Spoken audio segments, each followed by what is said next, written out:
Hey everybody, Steve Ritter here. It's been a little bit since I've done a video. Today is technically a cooking one, although we won't be doing much cooking, but don't let the name fool you. Please don't go. This is a special treat today. We're going to make something called a Nanner sandwich. That's what we call them down here in South Carolina. So not a lot of people have heard about these. If you're from the South, you probably have.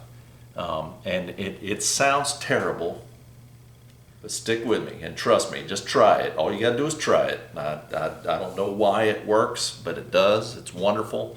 Most people will eat a banana sandwich with peanut butter, which I had one yesterday actually, and they're very tasty. So pretty simple. Just gonna use some honey wheat bread that I got from the store Nature's Own.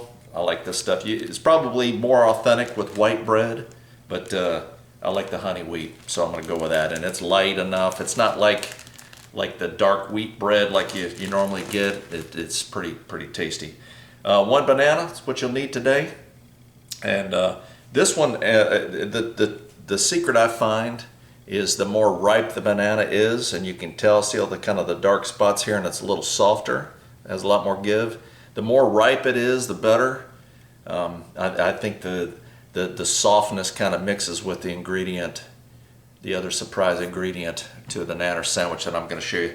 The last thing is mayonnaise. No, hold on, don't go. Stay, hold on. This is pretty tasty. I don't know why it works, it just does. I'm going to whip this up real quick, adjust the camera so you can see what I'm doing here, and talk a little bit more. And just hold on 1 second, stand by. All right, so back again here. Now you can variate. There's some variations with this. I guess you could toast the bread again. Pretty simple with this. So just a couple pieces of bread. First thing I'm gonna do is just put a little mayonnaise on there. So a couple of tablespoons or so.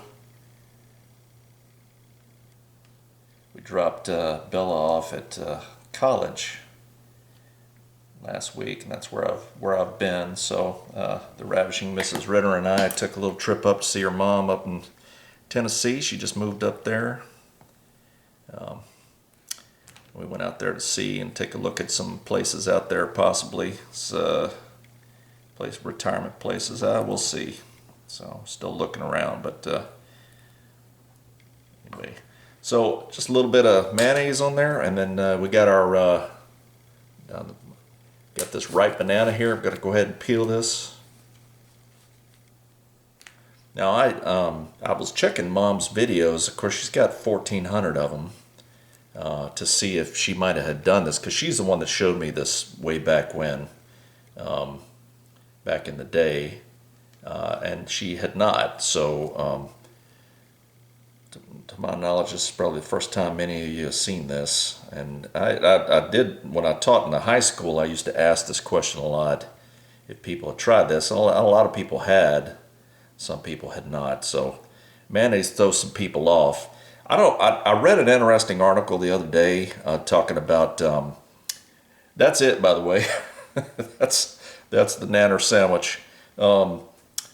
Talking about sailors back in World War II and how they would, some of the old timers you could see, I don't know, and let me know if you've ever heard of this, they'll put salt in coffee. And I'm going to go ahead and adjust the camera here while I'm talking to you.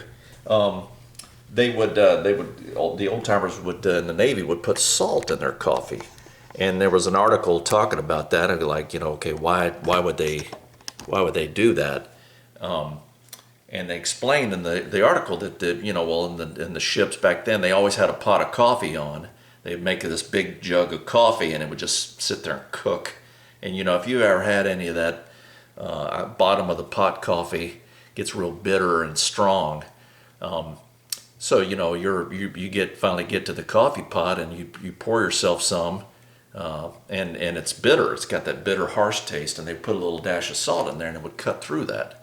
They said that was one reason. Another one may have been that the water reclaimer, the water filtration, the desalinization on the ship didn't work so well. So all the fresh water kind of had a little bit of a salty taste to it. So that was the other thing they thought might have been. But it's funny, you know, you see a lot of times, you see it a lot these days. It's interesting to me how combinations of flavors sometimes um, how they complement each other, like salted caramel. You got the salty and the sweet. So I think that's a little bit of what's going on and why the famous Nanner sandwich works. Is the mayonnaise, the kind of the tartness, the mayonnaise-y taste, and the sweetness of the banana kind of comes together. So I'm going to try this. I'll let you know what I think here. If it's as good as I haven't had one of these in 30 years probably. So this is my first time. I'm pretty excited. So we'll see. Yeah, just like I remember. So the mayonnaise and the sweetness of the banana complement each other well. So it sounds nasty, but don't let that stop you. So give it a try. And if worst case scenario, you know, give it to your dog or put it out in your compost pile or give it to your husband or whatever. But it's actually pretty tasty. So give it a try. And let me know what you think if you tried it in the comments down below. This is a really simple one, a really simple video. I'll talk a little bit more about our time dropping off Bella and everything else, and let you know how that went. So keep an eye out too, because I'm also going to open up the prints again for another round of buying the prints. So keep your eye out for that.